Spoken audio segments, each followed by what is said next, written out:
राज्य के 60% आंगनवाड़ी केंद्रों में सुविधाएं नदारद। सड़क किनारे, गलियों व झोपड़ियों में चल रहे आंगनवाड़ी केंद्र। स्वच्छता व पेयजल तक नहीं।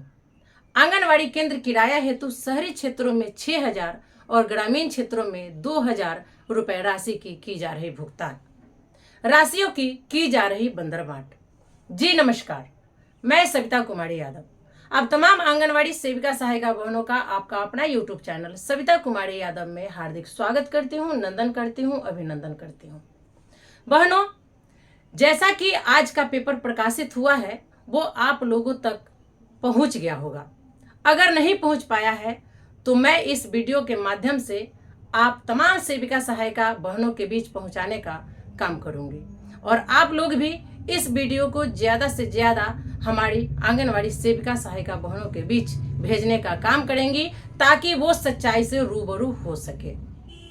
अब हम बात करते हैं मुद्दे की। वो ये कि पूरे बिहार में 60% आंगनवाड़ी केंद्रों पर सुविधाएं नदारद।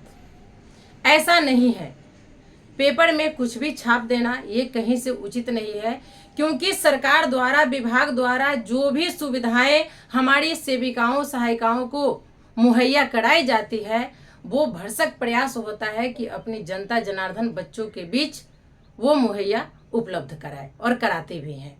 दूसरा आया कि केंद्र पर स्वच्छता और पेयजल की कमी।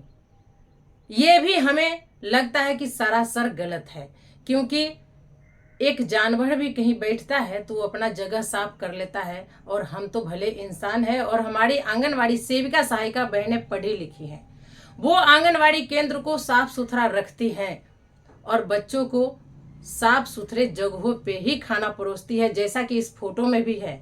हाँ, ये अलग बात है कि बरसात के मौसम में छतरी टपक रहा हो, पानी गिर रहा हो, ऐसी परिस्थिति में बच्चे अगर उस पानी के बीच खाना खाते हैं तो वो स्वच्छता नहीं कहलाएगा। लेकिन क्या कहा जाए, शहरी क्षेत्रों में 6,000 रुपया आंगनवाड़ी केंद्र किराया हेतु तो लगभग ठीक है, लेकिन शहरी क्षेत्र के मुकाबले अब ग्रामीण क्षेत्र भी किसी से कम नहीं है। जमीन कम होते जा रहे हैं, जनसंख्या बढ़ती जा रही है, लोगों को खुद रहने के लिए अपना घर नहीं है और किराए पर आंगनवाड़ी केंद्र चलाने के लिए आप 2,000 रुपया भुगतान कर रहे हैं। उसका आप ही के अनुसार पेपर में लिखा गया है कि उसका बंदरबांट होता है। तो आखिर गलती किसकी? सब चीज जान रहे हैं तो एक्शन क्यों नहीं ले रहे हैं? जवाब तो देना पड़ेगा, जब सवाल उठेगा तो जवाब तो देना पड़ेगा। तो आप लोग कम से कम बच्चों को पढ़ने का जो जगह है सो और रसोई घर पक्का का।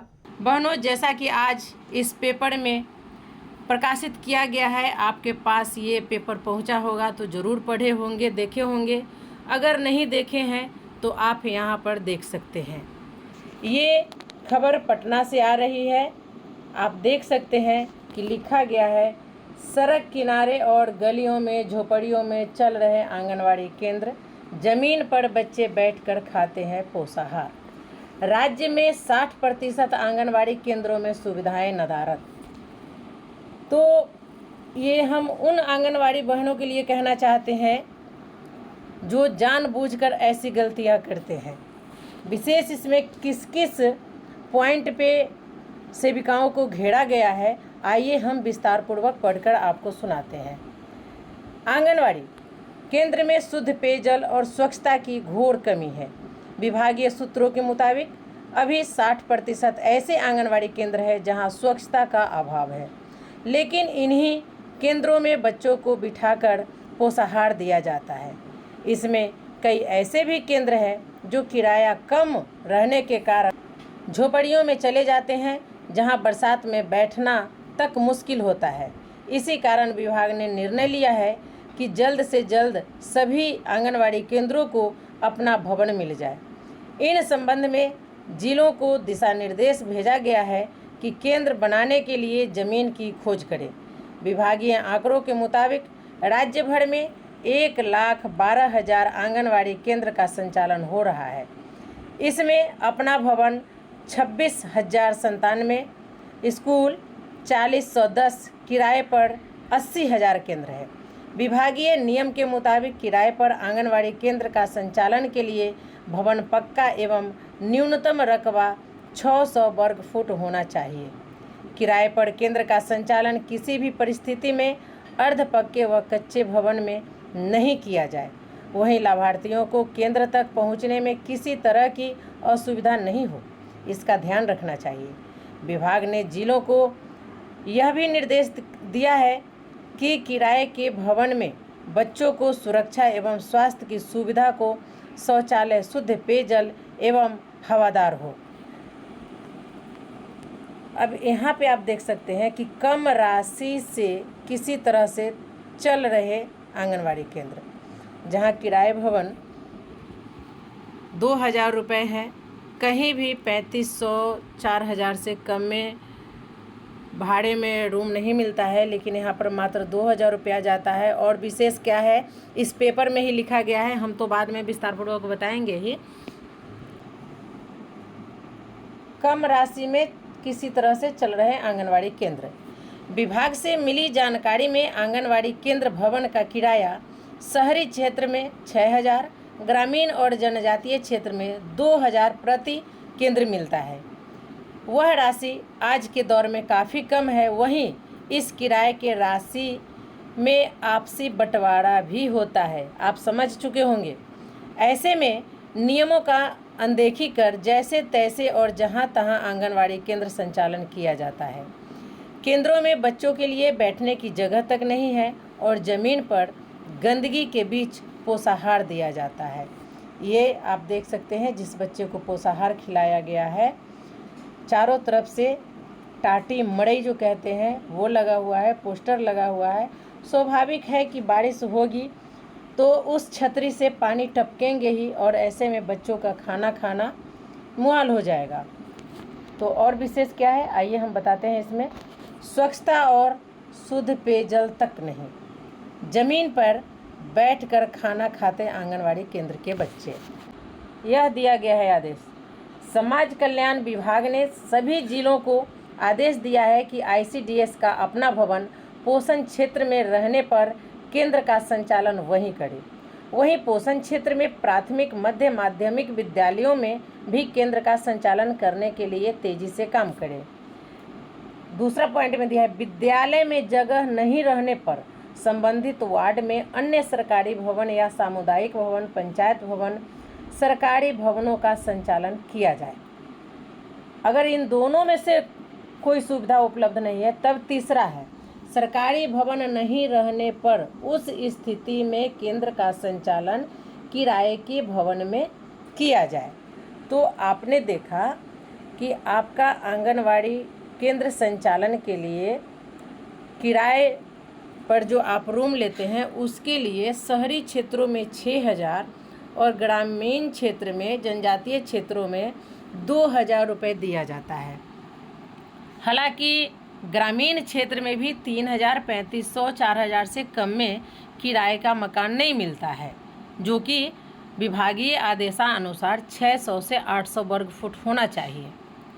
तो राशि तो वाकई कम है और इसका बंदरबाट कहाँ होता है आप लोग बखूबी जानते हैं, मुझे बताने की ज़रूरत नहीं है। हाँ, मैं उन सेविकाओं से ये ज़रूर कहना चाहूँगी कि कम से कम बच्चों के पढ़ने के लिए जो जगह है वो पक्का होना चाहिए। छत नहीं तो कम से कम करकट भी रहना चाहिए, ताकि बच्चे के शरीर पे वर्षा का एक बूंद पानी न पड़े और खाने में परेशानी न हो। बच्चा स्वच्छतापूर्वक अपने आंगनवाड़ी केंद्र पर साफ़ सफाई के साथ परोसे गए खाना को खा सके, ताकि उनको पोषण मिल सके और वो कुपोषित ना होकर सामान्य में आ जाए। तो आपने इस पेपर को पढ़ा भी, देखा भी और सुना भी। अगर आप लोग निष्ठापूर्वक, ईमानदारी से, ध्यानपूर्वक इस पेपर को पढ़े होंगे तो एक ही बात सामने छनकर आई है, वो ये कि आंगनवाड़ी केंद्र किराया राशि का बंदरबाट, ये सीधा सीधा पदाधिकारियों पे निशाना साधा गया है और कहीं ना कहीं सच्चाई भी है, हम इससे मुंह नहीं मोड़ सकते।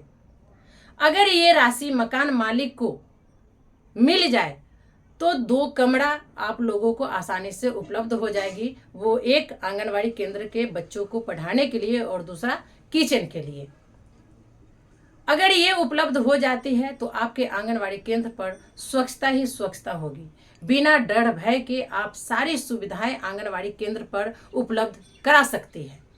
किसी का डर नहीं रहेगा कि बारिश में छत टपकेगा तो मेरा सामान खराब हो जाएगा, टाटी फाड़ कर चोर सामान लेकर के चले जाएंगे, मेरा सामान गायब हो जाएगा। बिना डर के, बिना भय के आप वो सभी सुविधाएं आपके आंगनवाड़ी केंद्र पर उपलब्ध हो जाएंगी। मैं लास्ट में इतना ही कहना चाहूंगी कि आप 2-4 बहनों के कारण सभी सेविकाओं का सर शर्म से झुक रहा है। आप ऐसा ना होने दें। आप आंगनवाड़ी कार्यकर्ती के रूप में चुने गए हैं ताकि समाज में आप सेवा प्रदान कर सके और जो भी सरकार द्वारा सुविधाएं मुहैया कराई जाती है वो सुविधाएं उन तक पहुंचाने का काम करें, जिससे आपका भी नाम ऊंचा हो और हम सब भी गर्व से कह सकें कि हम एक आंगनवाड़ी सेविका हैं। हमारा सर शर्म से ना झुके, ऐसा आप लोग कोई काम ना करें। हमारी यही आप लोगों से विनती है, आग्रह है। तो आज की वीडियो में बस इतना ही। थोड़ा बोलना, ज़्यादा समझना। विशेष बातें हम अगले वीडियो में करेंगे। फिर लेकर के आते हैं कुछ नई जानकारी आप लोगों के बीच शेयर करने के लिए। तब तक के लिए हमें आप लोग विदा दीजिए। नमस्कार।